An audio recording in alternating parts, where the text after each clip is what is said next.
Welcome to It Takes Heart.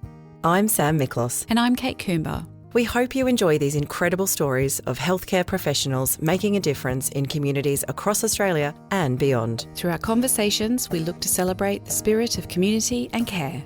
We acknowledge the traditional custodians of the land who have long practiced and shared ancient methods of healing, providing care and support for their communities with wisdom passed down through generations. Join us as we explore what it truly means to take heart.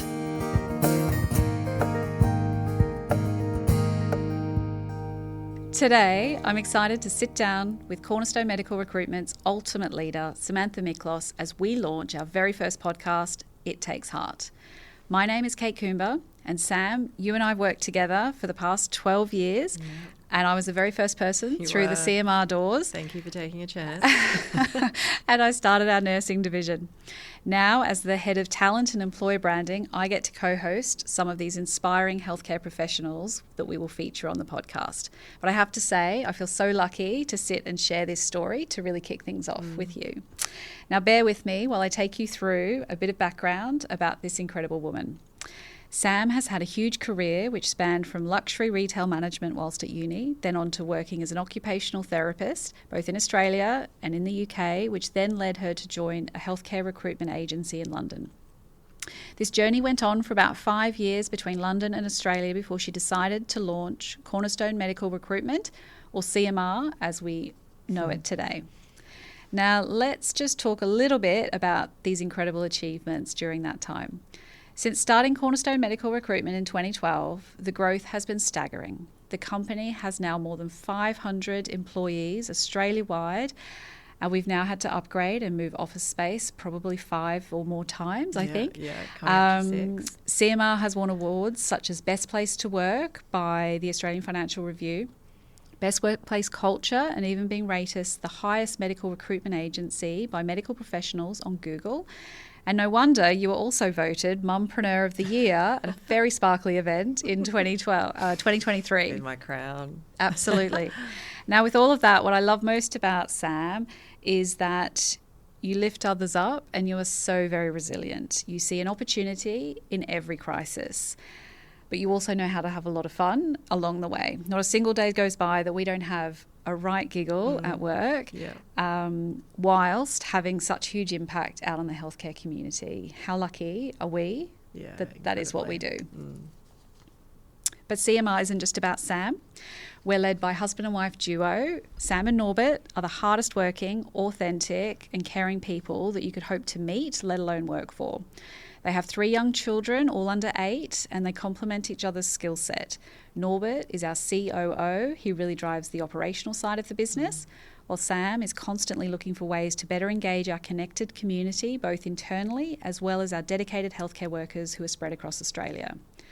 Are you ready? Yeah, let's do it. Are you ready? I'm nervous, but super excited to be doing this with you. Thank you. So let's go. Let's do it. Now, you, Norbert, and the kids have just had a really big, fantastic and very rare holiday abroad, which you probably haven't had that much time away. No, never. Ever. And I think really down to your dedication and commitment to the Cornerstone community. So we've got now more than 500 people working at Cornerstone. That's right. In the office, remote communities, yet you're both completely down to earth, approachable, and you're very, very connected to your people. Why is that so important to you? I think that, certainly for me, but for both of us, it's the people that we get all of our inspiration from, the ideas, the team, and then the healthcare community. Like, that's what brings the vision to life. So it's so important that we're so connected to them. That's what drives us. That's what just keeps us going. So, I just wouldn't have it any other way. How do you keep that connection when there's so many people now? Like, we used to be a few of us in an office and you could literally shout from one side to the other. How do you keep that connection now that we're more than 500 people? It's definitely harder. Like, if you think about it, in the early days, you could make decisions over lunch. We were literally there. We had no... our office was our lunchroom. We were all together. We were connected so much. Whereas now that we're bigger, it's definitely something that I think in the last year we've found harder. But I think, do you know what, it's like any relationship, you know, as you stay with someone longer, like you have to book in the date night. So I think for now we've had to think in the last year about like scheduling in dedicated time to make sure that we are connecting. And, you know, where that might be smaller groups, it might be some individual staff. We've got time now dedicated to connecting with the healthcare community as well. But that's the stuff that gives us the energy. So we find when we're not doing that, particularly for me, I start to feel a bit depleted, and I'm like, I need to connect with them. I need to hear the stories. I need to hear stuff in the calendar. Yeah, what's next? What's the stuff we're not doing? What's the stuff that you need to make this easier and more enjoyable? And I guess take us back to before Cornerstone Medical Recruitment. How did you make decisions in life? What were you going to do? What did you dream about? Oh my God, I didn't know what I was going to do. I reckon I disappointed every teacher. I was really good at school, and then I left and I didn't know what to do. But looking back, I genuinely think that every single thing I have done has led me to this moment. You know, even being a manager at Q, you know, learning leadership, sales skills, you know, working to budgets, running teams, customer service. Like there were so many wonderful skills there that, you know, with me today, I can still draw on those times. I think healthcare, I really enjoyed OT as a degree. I enjoyed working there. What other degrees on the radar? I did. Did you think about started doing business. I started business. No, I didn't do nursing. I started business. I started arts. I did a bit of sociology. I was going to do psychology. Like I was a jack of everything. I had a HEX debt that like took years to wipe out, but I finished OT. And when I got to the UK and I had this opportunity to recruit OTs, it just felt like everything had come together. So from then on, like there's never been anything other than recruitment. So I think people may not know that about you, that you actually recruited within healthcare agencies for 5 years before launching Cornerstone. Yeah. And lots of leadership experience in those organisations, and you'd launched a brand that was a UK-based brand in Australia first. I guess what inspired you to do your own thing and start Cornerstone Medical Recruitment? I think it was really just an opportunity at the time. You know, Norbert and I were in Sydney. Our family was in Queensland, and you know, in those days, I sound super old, right? But I'm still Benjamin Button. I'm still reverse aging. But at that time, there wasn't an opportunity to have multiple offices, and I just wasn't interested to fly in and out of Sydney. So it kind of was at a crossroads where it's, well, if I've been running this space, you know, like if I'm going to do it, I need to do it now. If I'm going to step into our own and have a crack, if I don't do it now, I'll lose my nerve. So yeah, we started. And how did you start? Jumped off a cliff. Oh my gosh, we had $100,000 and we gave ourselves a year. And we said, if at the end of that year we can't fund the business, if we can't be out of the house and in a space, then it just can't keep going. So Norbert was an IT contractor at the time. He continued working and would work by day, and then by night he would do all the things that I needed, invoicing, systems, all the stuff. But we had nothing. And you would remember when you started, like we didn't even have windows. We couldn't afford a coffee machine. No. We couldn't even take lunch at the same time in case the phone rang, you know. So, but all of that stuff, I think in many ways then we had less. But that entrepreneurial spirit, I feel like we were so much, there was so much to go at. So it was an exciting time. And I know that if we walk through the office now, I know that like you're literally dying inside if you hear the phone ringing. I can see you itching just to go and pick it up. Pick it up. To help those customers. I guess I'm sure that there's been doubt over the years, and working with you so closely, you look so cool, calm and collected all of the time. And there have been some huge crises that we've navigated. But I'm sure internally you have doubt. Talk to us about that. When does that come up, and how do you cope with it? I mean, like, don't tell anyone, but deep down I'm a hot mess, right? Like, well, people don't know this about you. They don't realise that, but we all joke today that this is really weird, but you are not a super extroverted, confident person in situations like this, but you do come across and carry yourself in that way. So you make it. I do. There's loads of doubt. Like, I think I've never been a CEO of an organisation this big, right? You know, every year that we grow, that's a new year for me. I've not done this before. I've not walked this path. So I think the doubt creeps in all the time. I think as well, like, I just feel so responsible. Like, I've got to get it right. There's, like you said, there's all of these healthcare workers out across the country. Like, we can't mess it up for them. And it's the same for our internal team. Like, we've got to create really great experiences. So I think when the doubt creeps in, I've got people that I'll soundboard ideas, and sometimes I just go, stuff it, I'm just going to jump off and have a crack and let's just see what happens. And if it doesn't work out, I think it's knowing that that's right. We, nothing's going to be that bad that we can't undo it or we can't reverse it. Let's just have a go and lean in like we did in the early days. But absolutely, like I feel like as we get bigger, we navigate so many more. It's not like there's always stuff that we've just never come across that we just have to have a go. And I think in more recent years, we've probably surrounded ourselves more in the leadership team with people who've walked the path that we're about to walk. And I think that that's really comforting, knowing now that Norbert and I aren't necessarily carrying the whole burden at times. We've got other people who are experts. I think that it creates that culture of have a go. Yeah. And everyone is very welcome to put their hand up, have a suggestion, have an idea. It's super innovative. And I know that feedback is really important to you at every stage of every process. Even today, you've been asking for feedback today regularly, which makes people uncomfortable at times. And I think that it's a really, everyone stretches at Cornerstone for the better of the customer. How do you take on feedback, and particularly when there's negative feedback, how do you navigate that and what do you do with it?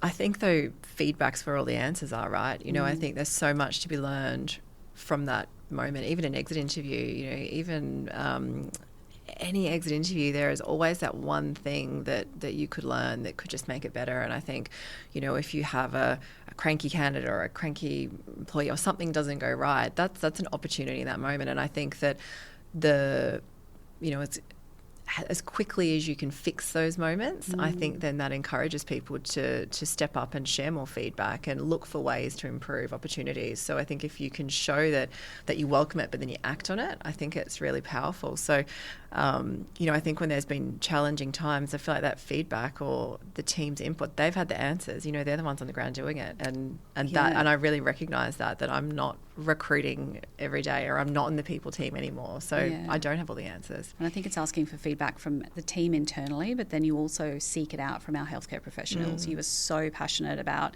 making sure that we can redefine their packages, their benefits, to make sure that we're listening to what they need, because we aren't working out in the communities. We aren't in the remote areas living their life. So it's really important. And I think that as a business, we try and encourage our team to think that way. And I think that it definitely comes from you forging forward always. You make these decisions every day to make sure that the business is moving in the right direction.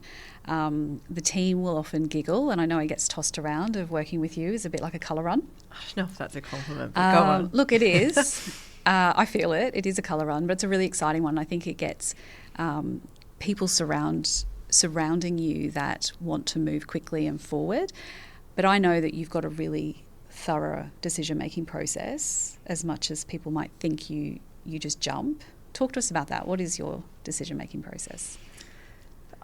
I think that a lot of it comes from my gut, if I'm honest. Like, I think starting the business and, in those early days, having every single role and covering every single area, I think, you do get a really good sense of what is needing to happen, what's right, what's wrong. So I think for me, though, it's always driven by, like, is this outcome or is this decision that we're making, is it going to create a great experience for the team and for the customers? And if it's not, then we just haven't yet got there. So, and I think, I soundboard those decisions too. There are sometimes when I really want something questioned and I know the people to go to that are going to like push back and really make it uncomfortable. And then sometimes when I know it's the right thing, why, No.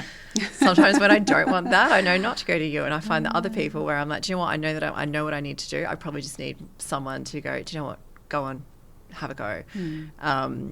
But I think too, for me, I don't like to labour, or like if it feels like that's the decision that needs to be made, let's just make it and move forward. I think sometimes it's about just making progress and taking some steps and finding your way, I think that when you create that culture of improvement and a safe space for people to have a go, then people are on that journey with you and people are happy to to jump in quickly and let's try. So talking about Norbert, he had a career before Cornerstone Medical. He wasn't in recruitment. When did he move into the business full time? So it was 2014. We had just won the Telstra Award, and for the 2 years prior to that, he would work 40 hours a week, and then he'd be up at us at lunchtimes before work, after work, all weekend. I think we got him to put in a brand new CRM, our database. Like, we worked him pretty, when you think back, it was he used to brutal, come up every day, twice a day. Oh my God, we wonder why it took so many years to get pregnant. But thinking about it, then it got to the point where he was like, I can't do both. Like, I've got to pick one or the other. And really, like, his skills are so complementary to mine. None of the stuff he does I have any interest, or I'm just not good at those things. So it was a no-brainer, but it was hard. I mean, I know he'd come from IT, all blokes looking at computers, to an office full of women. I think there was maybe one guy at the time. No one found his jokes funny. He found it quite overwhelming at times. And he really... A bit loud. Yeah. And he was like, there's a lot of chatter. And I know he struggled in the beginning to find like what was his value add to the business. But I think now, I genuinely think he adds probably more value than me. I can go away and systems break and I don't have any, I don't even have the passwords for half of them. They don't give me those things anymore. But he's got the codes and he's way more useful. Yeah, I think that shows just how much you both are in the business. He's so hands-on. And also credit to Norbert of really backing your dream ultimately and believing in your passion that you can really deliver out to the healthcare outcomes. And tough too if you think about going from IT to recruitment. That in itself. Yeah. Like, that's two very different industries. Yeah. That's nuts. Yeah, very. What rules do you have in play to work with your husband? Well, not those rules. Yeah. It's so hard to work. Not everyone can do that. How do you do it? I think we just know to stay in our own lane. It took a long time. Like, I think in the beginning, and probably even for a couple of years, we were all just swimming in the same pool, and we really needed to like strip that back and actually get in our own lane. What was in his bucket, what was in my bucket. It got to a point where it was becoming cumbersome, and I think we were holding up the business. So, a couple of years back, we really said, that's your thing and that's my thing, and you make those decisions and I'm going to back you, and this is my patch and I'll back you, and we can ask for opinions, and sometimes I'll do something and you might not think that was the right thing, but we're just going to press on with that. And that's definitely worked since then. But yeah, definitely it's consuming. Like, where we talk about work on the way home, we're always talking about it. And I don't stop talking, so he'll even be ready to go to bed, and he's like pulling over the covers, and I'm like, did you see that email? I just need you to just press yes on that before you go to sleep. So, or you'll message me and say, can you put this under his do nose? This? Yeah. So work-life balance doesn't exist. Well, it does though, but you also, you do still commit to this family life as well. Like, you're so invested in the business and the people, but you've got 3 small children at this stage, all under 8. Yeah.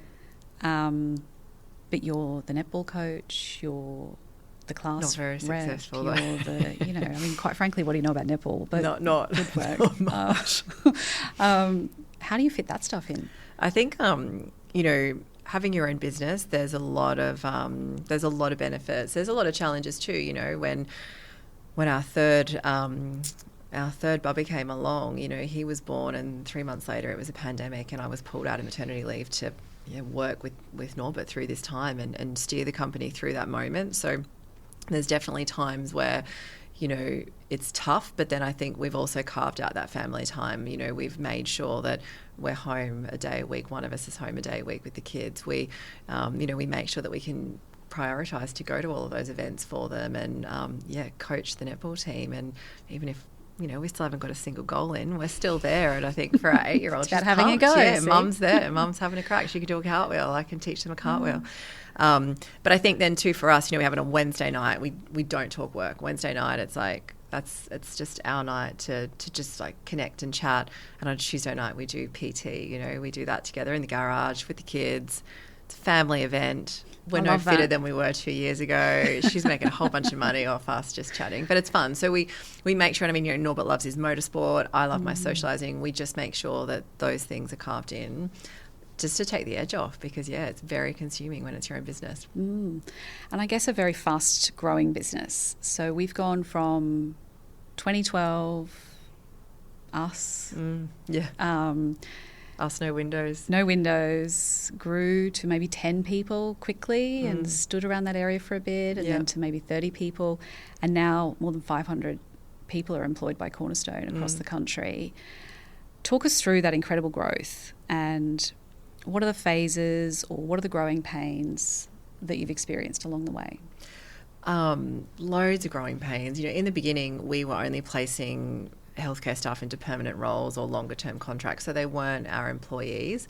That was a lot easier in so many ways, and it wasn't it was 2016, I think, that we kicked off with temporary workers, and it took us a good couple of years to really get that working, but I think that also didn't help that we had 3 babies in that time. And I think as a business, between 2016 and 2020, for me it felt like we were still growing and we were going in the right direction, but it just felt like it was sluggish because we were on these constant maternity leaves, which were amazing, but I still was like, there's so much potential, there's so much that we could do.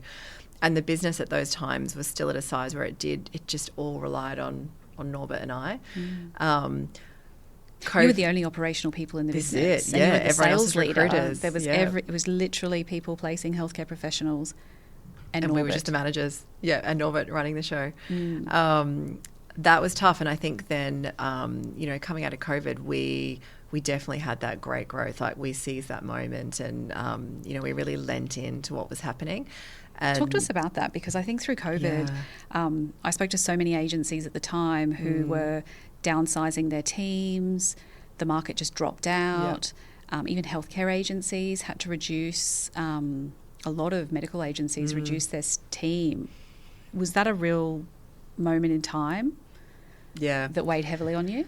I think once we got over the initial shock of those first few weeks, setting up the laptops, and setting up everyone remotely,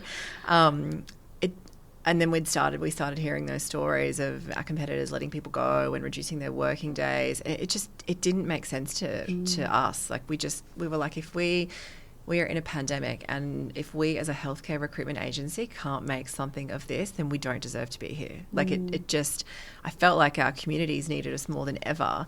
So what were we doing? So it was, it did take a bit of reshuffling, but to me, I thought there were so many great people, and yes, their particular desk might have, suffered a little bit because there wasn't as much recruitment going on, but I just kept thinking, we've nurtured these people, we've had them for all these years, why would we cut them and reduce them?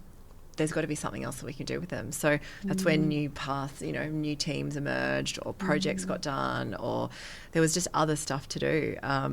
And you remember the healthcare workers at the time as well, because we placed so many temps, we couldn't, I guess the majority of the business was flying someone from Queensland to Western Australia to Tasmania, and Christmas people were getting stopped in the air. And I know that you felt that weight of responsibility, not just for the people in our office, but whilst they are working temporary contracts, that's their income, that's their sole income to contract. We had to keep them in work. So what did you do to make sure that could happen? I think it was about how did we just make it easier to get these candidates to work. If we couldn't move them across borders, then we had to move them within those states. We had to look for different jobs. We had to find different clients that we'd never worked with. We just had to hustle. Like, it was all systems go, looking for every opportunity that we could. And we couldn't complain about the conditions. It was like, we're in this storm right now, we're just going to ride it out, and we've got to find the best way through. And we brought on teams to support placements. We brought on people to make those placements easier. It was just finding those moments. If we didn't have roles in the area that candidate wanted to go, we needed to find them. We needed to pick up the phone. And I think everything you'd led to that point to create that environment of have a go was great at that time, because there would be clients calling, we need a COVID testing centre set up tomorrow. Great. We're like, great, let's how do we do that? Let's find them. Where are they? They're going to be somewhere. Like, there's a bunch of these candidates. Like, let's find them. What else? What else has been a real turning point or growing? I think the last year has definitely been a challenge. You know, like we've gone from that 70 to 100 people in the Brisbane head office, and we have outgrown everything. Like we outgrew our systems. Our payroll system was not serving us anymore. Our CRM wasn't helping anymore. It felt like every time we wrote a policy or a procedure, we outgrew it. So that's been hard. And that's been hard on our candidate community as well. Like if you think about payroll, I know when we talked about changing that payroll system, Norbert and I were very naive. We thought that would be like a switch on 3 weeks, maybe 3, maybe 4 weeks, and it'd be just like happy days. 12 months later, like we're still refining that. And there was moments there where it was not a great experience for our candidates. And that was probably one of those doubt moments where it was like, like, what have we done? We've chosen this system. There's all these great moments, but we're not getting there yet. But we can see that now. And I think those systems, though, now, they are starting to really lay the foundations for the next 10 years. You know, the years ahead, what are we going to need to support the community as they grow? And I think getting that consistent feedback from the customer that you personally get so that you can keep improving it and get on the journey with them, as tough as it is great. So I think another thing that we've outgrown is our office. Yeah. So I think pretty much like this week, start to move. Push the walls down and double the footprint. Yep. Why are you doing that in a time when remote working is topical? People are downsizing their offices because nobody goes in full time. Why are we about to double our footprint? Are you asking me this for the first time? Well, like, why are we doing asking this? For a friend. Asking for a friend. Why would you do this to us? Because you're there to recruit more people, right? Talent and employer branding. Like, get out there. And doing it. Why are we doing it? I absolutely believe that there is a place for flexibility and work from home, but I really believe in the power of connection. I think that we can get so many great outcomes from the team coming together and collaborating and connecting and just hearing each other on the phone and hearing someone have a really tough conversation or something happens and then someone else can jump in and help them. I just think there is so much to be gained from that. And what we're actually seeing is, and this might just be our business, but recruitment it's typically pretty extroverted people, right? And I think that the culture has always been something that's kept people in the business. They love coming to work. They love working with their friends. A lot of expats who have made wonderful friends. They've come out to Australia and they don't have their community. So work was their community. And we saw that in COVID. At the beginning, we were all loving being at home. But a couple of weeks in, I remember getting on a Zoom and everyone just looked really dire. And they felt that they were just missing that connection and being together. So as we've come back into the office, you can see that vibe, you can see that buzz. And, I think we've just got to create a space where people can continue to come back to that. This morning I was in a feedback session with some of the team and they were all talking about it would be so much more useful if, this group was sat in that meeting and that group was there and they were all connecting, which to me just reinforced that need for people to be coming together and connecting. And I think second to that is there's just so much more work to do. We don't fit where we are. There is so many more jobs that we have to fill. There is so many more communities that have never heard of us. There is a whole bunch of healthcare workers who don't know who Cornerstone is. New specialties that we're not even doing opportunity. Yet. So, I just love the space. So I was like, let's just push that wall through and stay there rather than try to move all our stuff. It's super exciting for the team to be a part of something that's really, there's a real sense at Cornerstone that it's moving forward and that we're all a part of something bigger. I guess what leads you now to do a podcast? This is crazy that we're right. I know. Who are we? Who do we think we are? I can't believe that you agreed to do this a week ago. Thanjust for having me. Do a good job. We won't be back. I think that we've talked about this for ages, but I just never knew what was the point? What did I want from this? And I think there's been so many people say to us, God, there's so many great stories that come out of your business. There's some really emotional, heartwarming stories. There are some absolutely hilarious stories. There are some that will never make it to the podcast. That you were like, my gosh, that would never get out. But I just felt like we had this platform, and at the end of the day, there is a massive talent shortage. There is so many communities that need healthcare workers. And I thought if we could bring those stories to light, then we might, encourage a nurse to go and work in a remote community that they would never have expected. Or a doctor might say, do you know what, I'm going to take my annual leave and I'm going to head off to the territory and spend the next 4 weeks up there. But even, I think about our UK candidates that come out and they're always freaked out about the spiders and the kangaroos on the streets and all those things. For them just to hear about what's locum life like out in Australia. What do you the pack? work? Yeah, what do you pack? When like you've got really basic 7 things. kilos? Yeah, what can what you do you take on those flights?